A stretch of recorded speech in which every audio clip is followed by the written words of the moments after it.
తమిళ సినీ రంగంలో అగ్ర హీరోగా దశాబ్దాలుగా తనకంటూ ప్రత్యేక స్థానాన్ని సంపాదించుకున్న దళపతి విజయ్ రాజకీయాల్లోకి అడుగుపెట్టిన క్షణం నుంచే తమిళనాడు రాజకీయాల్లో కొత్త చర్చలకు నాంది పలికాడు.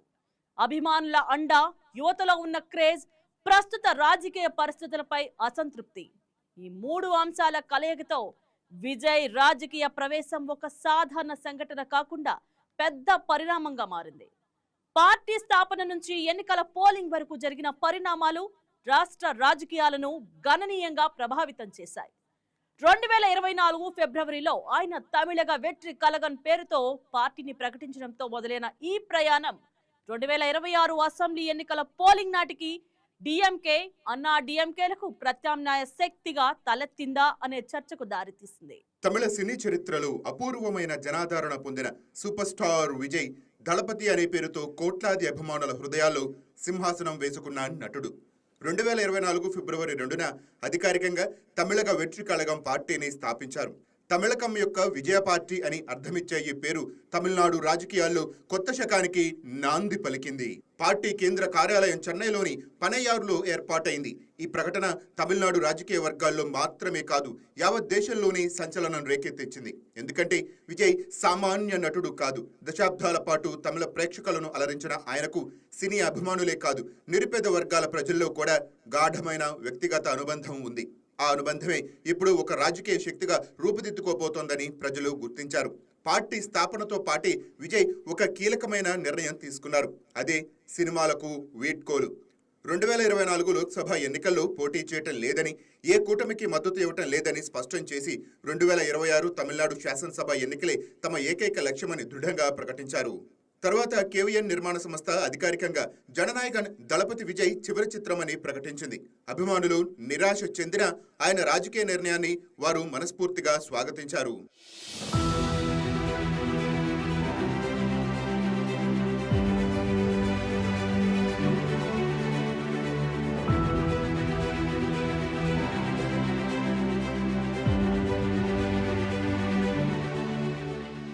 టీవీకే హఠాత్తుగా పుట్టిన పార్టీ కాదు, దాని వెనుక దశాబ్దాల కృషి ఉంది. 2009లో విజయ్ తన 85,000కు పైగా అభిమాన సంఘాలను విజయ్ మక్కల్ ఎళయక్కం పేరుతో ఒకే వేదిక కిందకు తీసుకువచ్చారు. ఆ వ్యవస్థ కేవలం సినిమా ప్రచారానికి మాత్రమే పరిమితం కాలేదు. సమాజ సేవ, వరదల సహాయ కార్యక్రమాలు, వైద్య శిబిరాలు, విద్యా సహాయం, ఇలా రాష్ట్ర వ్యాప్తంగా ప్రజల మధ్య నేరుగా పనిచేసిన నెట్వర్క్గా రూపుదిద్దుకుంది. 2021 స్థానిక సంస్థల ఎన్నికల్లో ఈ సంఘాలు 169 స్థానాలకు పోటీ చేసి 115 స్థానాల్లో విజయం సాధించాయి. ఇది రాజకీయ నిపుణులను ఆశ్చర్యపరిచింది.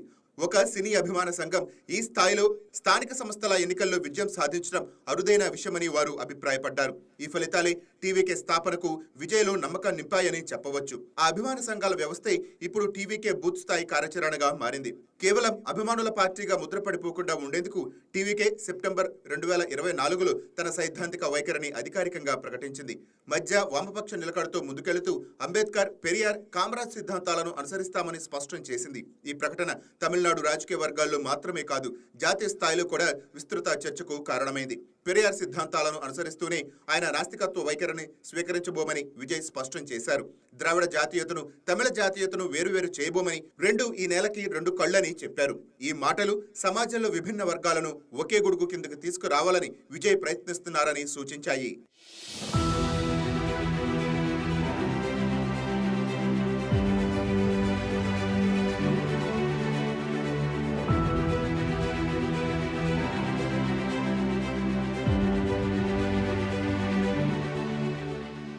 టీవీకే తన మొదటి రాజకీయ మహాసభను విల్లుపురం జిల్లా విక్రవాండిలో అక్టోబర్ 27, 2024లో నిర్వహించింది. ఈ సభకు ముందు నుంచే వివిధ జిల్లాల నుంచి వేల సంఖ్యలో కార్యకర్తలు చేరుకోవటం మొదలైంది.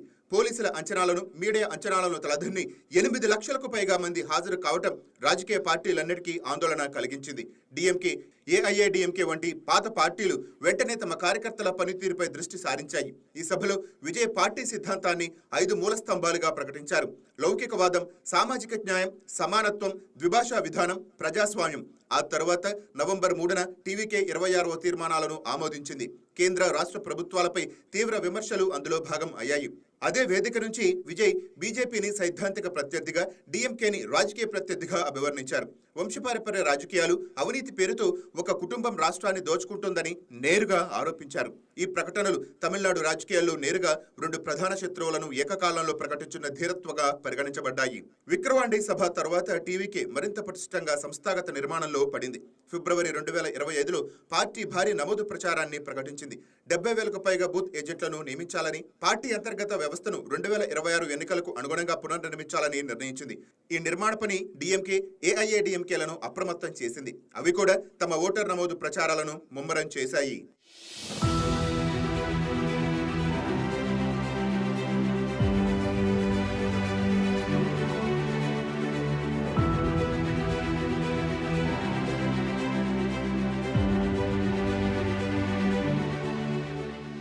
టీవీకే ప్రయాణంలో అత్యంత బాధాకరమైన అధ్యాయం సెప్టెంబర్ 27, 2025న వచ్చింది.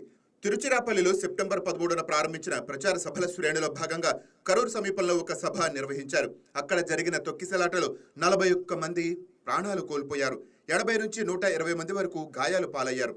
ఈ వార్త దేశవ్యాప్తంగా సంచలనం రేపింది. విజయ్ వెంటనే సోషల్ మీడియా ద్వారా సంతాపం వ్యక్తం చేస్తూ మరణించిన వారి కుటుంబాలకు 20 లక్షలు, గాయపడిన వారికి 2 లక్షలు ఇస్తామని ప్రకటించారు. అక్టోబర్ 27న మహాబలిపురంలో బాధిత కుటుంబాలను స్వయంగా కలిసి సంతాపం తెలిపారు. ఈ సంఘటనపై పలు పిటిషన్లు దాఖలయ్యాయి. సిబిఐ దర్యాప్తు ప్రారంభమైంది.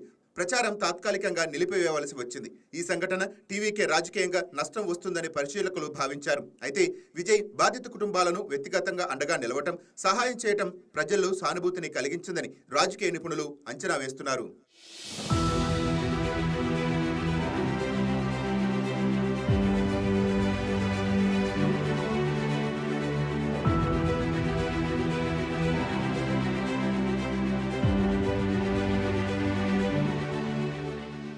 2026 సంవత్సరం ప్రారంభం అవడంతో టీవీకే ఎన్నికల వ్యూహంలో పూర్తిగా దృష్టి పెట్టింది. మార్చి 7, 2026న మహాబలిపురంలో అంతర్జాతీయ మహిళా దినోత్సవం సందర్భంగా విజయ్ పార్టీ మొదటి హామీల జాబితాను ప్రకటించారు.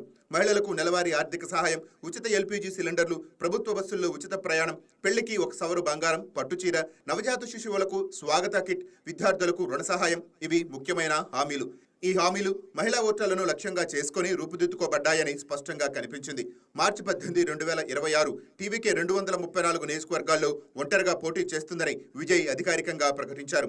నూతన పార్టీ ఏ ప్రధాన కూటమితో పొత్తు లేకుండా పూర్తి స్థాయిలో పోటీ చేయటం తమిళనాడు రాజకీయ చరిత్రలో అరుదైన పరిణామంగా నిలిచింది. డీఎంకే, ఏఐఏడీఎంకే 2 పార్టీలతోనూ పోటీ పట్టడానికి టీవీకే సంసిద్ధంగా ఉందని ఈ నిర్ణయం స్పష్టం చేసింది. మార్చి 29, 2026న టీవీకే మేనిఫెస్టో విడుదలైంది. నిరుద్యోగ యువతకు ఉద్యోగ హామీ, మాదక ద్రవ్య రహిత రాష్ట్ర నిర్మాణం, రుణరహిత విద్య, స్టార్టప్ రుణాలు, విద్యార్థులకు నెలవారీ సహాయం ఈ వాగ్దానాలు యువతను లక్ష్యంగా చేసుకున్నాయి. జూలై 2024లో టీవీకే నీట్ రద్దుకు డిమాండ్ చేసి విద్యను కేంద్ర జాబితా నుంచి రాష్ట్ర జాబితాకు తరలించాలని కోరింది. ఆ నిర్ణయాలే మేనిఫెస్టోలో మరింత బలంగా ప్రతిఫలించాయి.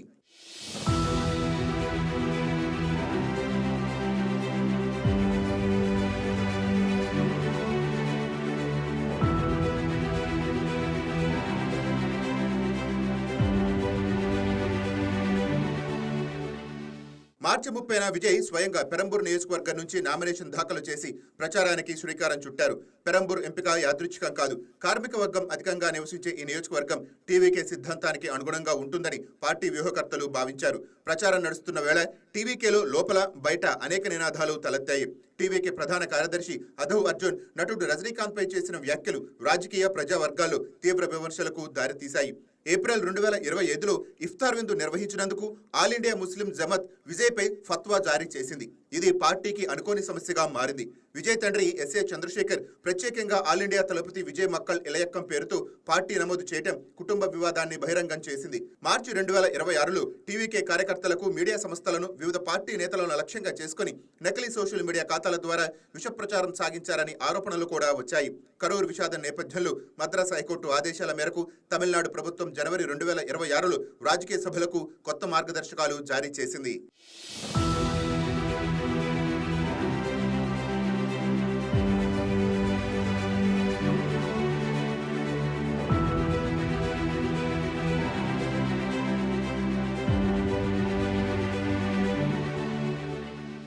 2026 ఎన్నికల్లో డీఎంకే కాంగ్రెస్ కూటమి, ఏఐఏడీఎంకే బీజేపీ కూటమి మధ్య నేరుగా పోటీ జరుగుతుందని అంతా అనుకున్నారు. కానీ టీవీకే ప్రవేశం అన్ని లెక్కలను తలకిందులు చేసింది. ఎగ్జిట్ పోల్స్ అంచనాలు ఆసక్తికరంగా వచ్చాయి. యాక్సిస్ మై ఇండియా టీవీకేకి 100 సీట్లకు పైగా వస్తాయని, టుడేస్ చాణక్య 63 సీట్లు వస్తాయని అంచనా వేశాయి. డీఎంకే కాంగ్రెస్ కూటమి 110 సీట్లకు పరిమితం అవుతుందని, ఏఐఏడీఎంకే బీజేపీ కూటమి 60 నుంచి 70 సీట్లు సాధిస్తుందని అంచనాలు వచ్చాయి. ఒక నూతన పార్టీ ఇంత బలమైన డెబ్యూ చేస్తుందని ఎవ్వరూ ఊహించలేదు. 434 నియోజకవర్గాల్లో పోటీ చేశారు. టీవీకే నుంచి 231 మంది అభ్యర్థులు బరిలో నిలిచారు. వారిలో 43 మంది తమ అఫిడవిట్లలో తీవ్రమైన క్రిమినల్ కేసులు వెల్లడించడం విమర్శలకు తావిచ్చింది. ఏప్రిల్ 23, 2026న తమిళనాడులో 234 నియోజకవర్గాల్లో ఒకేసారి పోలింగ్ నిర్వహించారు. 75,064 పోలింగ్ కేంద్రాలు, 5,73,00,000 మంది ఓటర్లు. ఇందులో 2,83,00,000 మంది పురుష ఓటర్లు, 2,93,00,000 మంది మహిళా ఓటర్లు, 7,728 మంది థర్డ్ జెండర్ ఓటర్లు తమ ఓటు హక్కును వినియోగించుకున్నారు. తమిళనాడు శాసనసభ ఎన్నికల చరిత్రలో అత్యధికంగా 85.1% పోలింగు నమోదైంది. ఈ అత్యధిక పోలింగ్ శాతానికి టీవీకే రగాల్చిన కొత్త రాజకీయ చైతన్యం కూడా ఒక కారణమని విశ్లేషకులు అభిప్రాయపడ్డారు.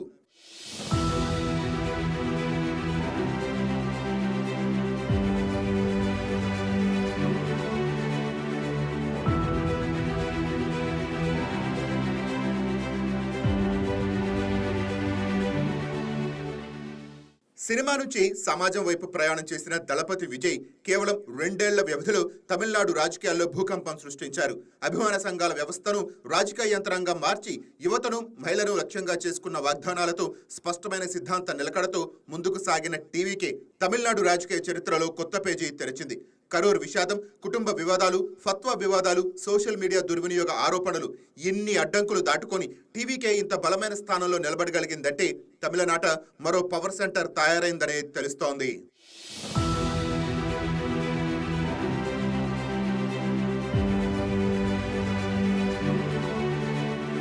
స్పెషల్ ప్రోగ్రామ్ లో ఇప్పుడు మరో బ్రేక్ తీసుకుందాం.